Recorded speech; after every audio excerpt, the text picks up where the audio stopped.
तो गीत बनता है, और यदि उसके बीच वाले भाग गीत को हटा देते तो वो संत बनता है, और लास्ट वाले अक्षर तो को हटा देते हैं तो संगी बनता है। यानी कि संगीत में संत यानी कि ऋषि मुनि, अभी एक गाए थे भाई बहन कि ये वो धरती है जहाँ ऋषि मुनि जपते हरि नाम के मेले, और यहाँ हर बालक एक मोहन है और राधा एक बालक। हमारी भारत ऋषि मुनि का देश है, ये सनातन धर्म हमारे भारत में है, और बहुत सारे धर्मनिरपेक्ष राष्ट्र है हमारे, सभी धर्मों का मैं आदर करता हूँ, और ऋषि मुनि का खास करके ये देश हमारे भारतवर्ष है।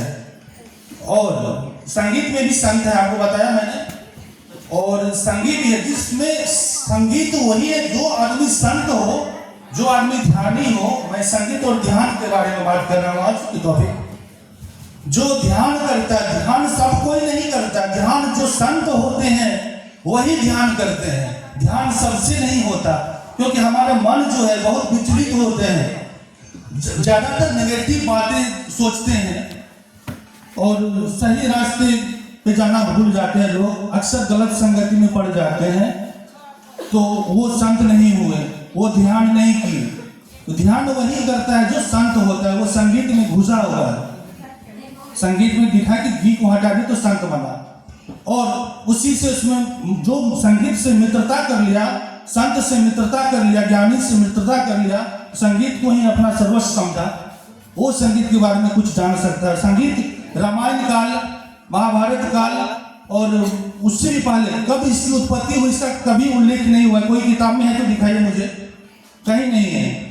वो त्रेता युग में भी राम जी संगीत यमन राग सीखे थे महर्षि से, और उसके पुत्र लवकुश भी संगीत का शिक्षा लिए थे, और संगीत के माध्यम से ही राम जी से उनका मिलन हुआ और सीता पुनः अयोध्या आई।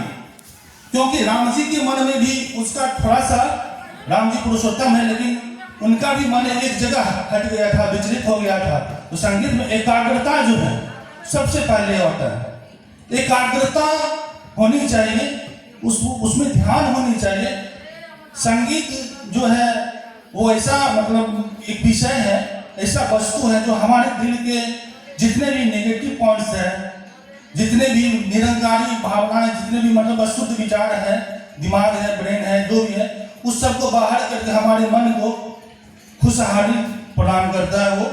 तो राम जी के अंदर भी कोई व्यक्ति वहां के कुछ न कुछ भर दिए थे, जिसके कारण के सीता को त्याग दिए। वो एक धोबी थे वो, लेकिन लवकुश फिर से उसको मिलाए संगीत के माध्यम से।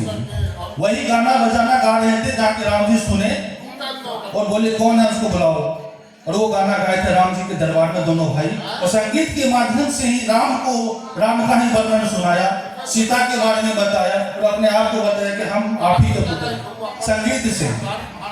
इसी से वो जाने राम जी की ये मेरे पुत्र है। तो संगीत वो चीज है, मतलब हमारे अंदर की नेगेटिव ऊर्जा को हटा देते हैं और फिर से हमारे अंदर एक अच्छा ऊर्जा भरते हैं। जहाँ शब्द खत्म होती है वहां पे संगीत शुरू होता है, और संगीत जब ज्यादा बढ़ जाता है तो वहां भी ध्यान उत्पन्न होता है। तो ध्यान संगीत वही है, हमारे अंदर की भावना जो होती है, जो हमारे रोग है, दोष है, बहुत बोली अभी जैसे वो कि रोग का भी इलाज है संगीत में, योग भी है, शरीर का हर एक तरह की बीमारी के इलाज है, बस उसमें ध्यान केंद्रित होना चाहिए, उसका हमको पाठ करना चाहिए।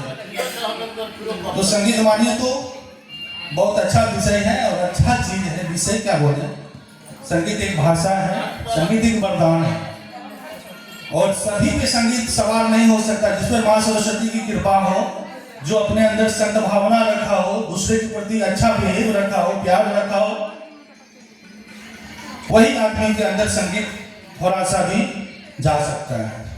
तो हम लोग आइए ये प्रण करते हैं कि हम लोग तो संगीत में है ही, गुरु जी का आशीर्वाद रहेंगे तो बढ़ेंगे, हमारे जनरेशन भी आएंगे और आगे जाएंगे हमसे, हमारे बच्चे भी अभी छोटे हैं वो भी बड़े होंगे तो गुरु जी के संपर्क में ही रहेंगे।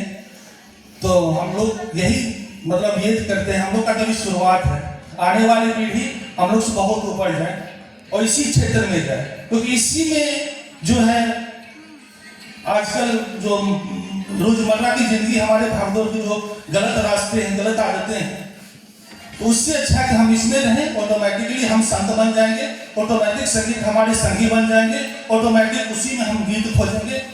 जहाँ पे ये भावना मिल गया, संगीत मिल गया थोड़ा सा भी, तो हम हमेशा आनंद ही रहेंगे और हमारा परिवार आनंद ही रहेगा। क्योंकि एक संगीतकार, एक संगीत साधक जो होते हैं बहुत मधुर होते हैं, वो उनसे कभी बात कीजिएगा लगता है उनके होठ से रस निकलता है। क्या है ना, एक संगीतकार ऐसा चीज है जैसे यहाँ पर एक से एक डिग्री है, आईएएस से कलेक्टर है, इंजीनियर है, डॉक्टर है, लेकिन उसी में कोई संगीतकार है, उसी में कोई कलाकार है, तो ऊंचा मंच मिलता है और कलेक्टर वो नीचे बैठा रहता है, ऐसे करके देखता है कलाकार को, उसका स्थान हमेशा ऊंचा रहता है कलाकार का। इसलिए संगीत कोई कम जानता है, कोई हल्का बेसुरा गाता है, कोई सही, उसमें हंसना नहीं चाहिए।